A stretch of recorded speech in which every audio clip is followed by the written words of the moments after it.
Olá, Bitcoins! Bem-vindos ao Exame GD, propostas de resolução do Exame Nacional de Geometria Descritiva A 2021, época especial, código 708. Isto nunca mais acaba. Número 1. Determine as projeções do ponto I resultante da interseção da reta P com o plano alfa. O plano alfa é definido pelo ponto A e pela reta R. O ponto A, com 0 de abscissa e 6 de cota, pertence ao beta 1,3, ou seja, o A tem 0,66.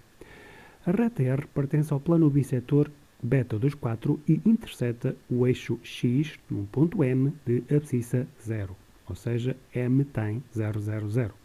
A projeção frontal de R forma 40 graus de abertura para a esquerda com X. Portanto, se R é do beta 2,4, R1 coincide com R2. Agora, para achar os traços de alfa, preciso de outra reta.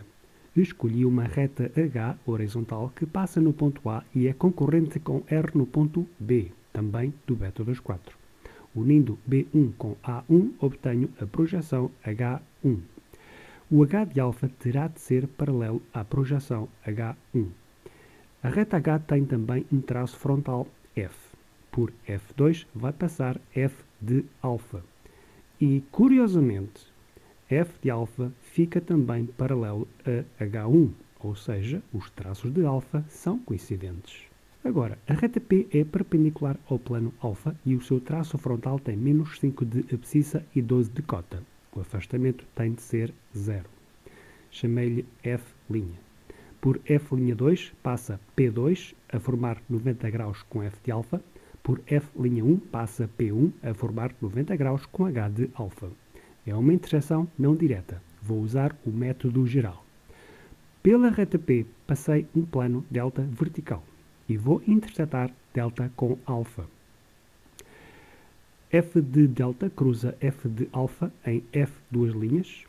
H de delta cruza H de alfa em H. Os dois pontos vão formar a reta I.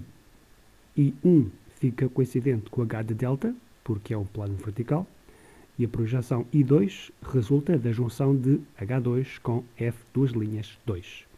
Quando a projeção I2 cruza P2, obtenho I2, o ponto de interseção.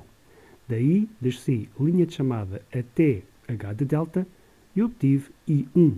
Está feito. Número 2. Determine as projeções de um pentágono regular ABCDE pertencente a um plano oblíquo delta. O traço frontal do plano delta interseta X no ponto M com menos 2 de abscissa e define um ângulo de 50 graus de abertura para a esquerda com X. O ponto O, 644, é o centro da circunferência circunscrita ao pentágono. Para achar o H de delta, vou passar por O uma reta F frontal que pertence a delta. Esta reta tem o traço horizontal, que é o ponto H. Unindo H1 com M1, obtemos H de delta. Vou rebater delta usando como charneira F de delta.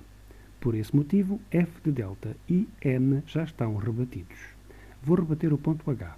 Passo por H2 uma perpendicular à charneira. Depois, concentro em M e abertura até H1, faço um arco de circunferência que só vai parar na perpendicular à charneira.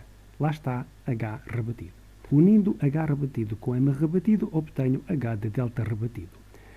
A reta F rebatida vai passar em H rebatido e será paralela ao F de delta rebatido, porque sempre foi e sempre será paralela ao F de delta. Por O2 passo uma perpendicular à charneira que vai até F rebatida e descobri O rebatido. O vértice A pertence ao plano horizontal de projeção, ou seja, está no H de delta. A aresta CD é horizontal. Portanto, o raio OA tem de ser perpendicular ao H de delta. Assim, com o compasso, fiz centro em O rebatido, abertura até A rebatido e fiz uma circunferência que depois dividi em 5 partes iguais com raios que formam 72 graus uns com os outros. Descobri BCDE. Cá está o pentágono em verdadeira grandeza. Para contrarrebater B, C, D e E, fiz duas retas horizontais H e H', devidamente paralelas ao H de delta rebatido. Reparem que os seus traços frontais estão em F de delta rebatido, ou seja, já estão contrarrebatidos. Sabendo que o afastamento é zero, posso imediatamente fazer as projeções frontais e horizontais das retas H e H'. Pelos pontos rebatidos, B, C, D e E, passei perpendiculares à charneira até às projeções frontais das retas às quais pertencem. O ponto A, como tem cota zero, fica sobre X na projeção A2. Vou agora descer linhas de chamada para as projeções horizontais das retas e, no caso do A, até H de delta. E cá está a projeção horizontal do pentágono. Número 3. Determine as projeções dos pontos X e Y comuns à reta oblíqua S e à superfície de uma pirâmide reta de base quadrada. A base, KLMN, da pirâmide pertence a um plano de perfil com 0 de abscissa. Chamei-lhe π. O vértice K, com 3 de afastamento, pertence ao plano horizontal da projeção. E o vértice L, com 6 de cota, pertence ao plano frontal da projeção. Para achar M e N, vou usar a terceira projeção. L2 coincide com L3 e K3 foi feito com este arco, com 3 de raio e centro em K2. Unindo K3 com L3, fico a saber a medida do lado do quadrado da base. Com essa medida, fiz um quadrado perfeito e descobri M3 e N3. A partir destas projeções, faço paralelas a X e descubro M2 e N2. Depois, desço perpendiculares a X, paro em X e faço quartos de círculo no sentido inverso e descobri M1 e N1. Vou também usar o centro da base, por isso fiz as diagonais e descobri O3. O2 e O1 descobrem-se da mesma maneira que fiz com os outros pontos. O vértice V tem 9 de abscissa, então, a partir de O, faço uma paralela a X que vai parar na abscissa 9. E lá está V1 e V2. Vou unir V com os pontos da base. A projeção L2-V2 não é visível porque L tem menos afastamento. A projeção K1-V1 não é visível porque K tem menos cota. A reta S contém o ponto P, 6, 9, 0 e tem projeções paralelas. A projeção frontal de S faz um ângulo de 60 graus com abertura para a direita com X. Para intersetar S com a pirâmide, vou passar por S um plano de topo θ e vou seccionar a pirâmide com θ. Quando f de θ cruza as arestas da pirâmide, obtenho 4 pontos de secção, Q, R, S, T. Vou trazer linhas de chamada para a projeção horizontal e fico com outra projeção da secção que é atravessada pela projeção S1. E esses pontos de cruzamento são os pontos X e Y. Subi linhas de chamada para S2 e descobri X2 e Y2. Entre estes pontos, a reta é sempre invisível. Na projeção frontal, entre Y2 e o contorno, a reta não se vê porque Y tem menos afastamento. À esquerda de X2, a reta é logo visível porque X tem mais afastamento. Na projeção horizontal, à direita de Y1, a reta passa logo a visível. Entre X1 e o contorno, a reta não é visível porque X tem menos cota. E é isto. Número 4. Determina as sombras própria e projetada nos planos de projeção de um prisma oblíquo de bases quadradas. As bases do prisma pertencem a planos frontais. O vértice A da base ABCD tem 0 de abscissa, 2 de afastamento e 3 de cota. A aresta AB dessa face define um ângulo de 30 graus de abertura para a direita com o plano horizontal de projeção. O vértice B pertence ao plano horizontal de projeção. Portanto, B tem de ter 2 de afastamento. O plano ômega, que vai conter a primeira base, é frontal. E por isso a projeção frontal da base apresenta-se em verdadeira grandeza. Por isso é fácil achar C e D. As arestas laterais são horizontais, definem um ângulo de 40 graus de abertura para a direita com o plano frontal de projeção e medem 5 cm. Estes 5 cm podem-se marcar diretamente na projeção horizontal. A cota da segunda base é a mesma que a cota da primeira base. E, portanto, o plano gama, que contém a segunda base, é frontal, por isso ela também está em verdadeira grandeza. O ponto A, em projeção frontal, não é visível, por isso as arestas ligadas a A2 são invisíveis. Os Bs, que têm cota 0, são invisíveis em projeção horizontal. Agora, a linha separatriz. Faço um ponto num sítio qualquer e passo duas retas por P. L tem a direção luminosa convencional. M é paralela às arestas laterais do prisma. Estas retas interceptam o plano gama nos pontos Q e R. Estes pontos constituem a reta I. E vou fazer paralelas à reta I tangentes à base mais afastada. São elas T e T'. Estas retas dizem-me que a linha separatriz é a seguinte: D', A', B', B, C, D, D'. O A e o C' não fazem parte da linha separatriz. Vamos achar as sombras. Os B's, porque têm cota zero, vão coincidir com a sua sombra projetada na projeção horizontal. Os outros precisam de raios luminosos. Então, descobri que C, D e D' fazem sombra no plano frontal de projeção e o A' faz sombra no plano horizontal. Entre B e C vai haver uma quebra, por isso achei C virtual.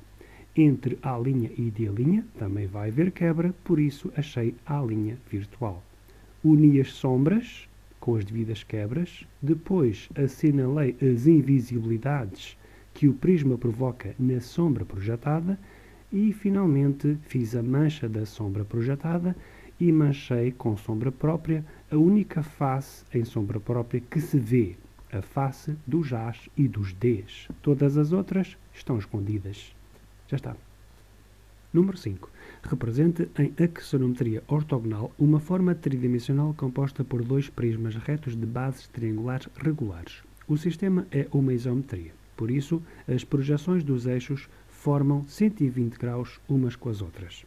Vou primeiro rebater dois pares de eixos. Fiz primeiro o triângulo fundamental, depois uma cópia do lado do triângulo entre x e y. Z serve de mediatriz, que me dá o ponto médio que vai ser o centro desta semicircunferência. Quando esta cruza Z, é neste ponto que se cruzam x rebatido e y rebatido.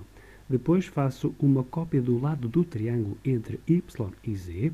X serve de mediatriz, que me dá este ponto médio, que é o centro desta semicircunferência, que cruza x neste ponto onde se vão cruzar z rebatido e y rebatido linha. As bases dos prismas são paralelas ao plano coordenado YZ. Os pontos A, 688 e B, 680, são os vértices de maior afastamento da base de maior abscissa do prisma 1. Marquei as coordenadas nos eixos rebatidos e fiz as linhas de chamada. Assim descobri A1 rebatido, B1 rebatido, A3 rebatido e B3 rebatido. O terceiro ponto desta base vai estar menos afastado. No rebatimento de YZ vou fazer um triângulo em verdadeira grandeza. Fiz dois arcos com raio 8 e no seu cruzamento tenho o terceiro ponto. Fiz o triângulo e trouxe uma linha de chamada paralela a Z rebatido para saber qual o afastamento do terceiro ponto e trouxe esse afastamento para o outro rebatimento de Y para ter a projeção horizontal em rebatimento. A altura é 2 cm. Então, no rebatimento de x e y, fiz 2 cm em x rebatido para poder fazer a projeção horizontal em rebatimento. Agora vou contra-rebater fazendo paralelas a z a partir do rebatimento de x e y e paralelas a x a partir do rebatimento de yz. E assim descobri a perspectiva do prisma 1. O prisma 2 tem o ponto B e o ponto G, 686, que são os vértices de menor afastamento da base de maior abscissa. Então, fiz o ponto G, descobri G1 rebatido e G3 rebatido, e vou fazer o terceiro ponto desta base, desta vez fazendo dois arcos com raio 6 e fazendo este triângulo aqui, e trouxe uma paralela a Z rebatido, a partir do ponto mais afastado, para saber qual o seu afastamento e transportei esse valor para um outro rebatimento de Y. Agora, a altura é 4 cm. Em X rebatido, vou marcar agora 4 cm para fazer a projeção horizontal rebatida do prisma 2. Agora vou contra-rebater o prisma 2 da mesma forma que contra-rebati o prisma 1. Com paralelas a Z e paralelas a X. Fiz a perspectiva do prisma 2 e pus em destaque as arestas visíveis do sólido resultante.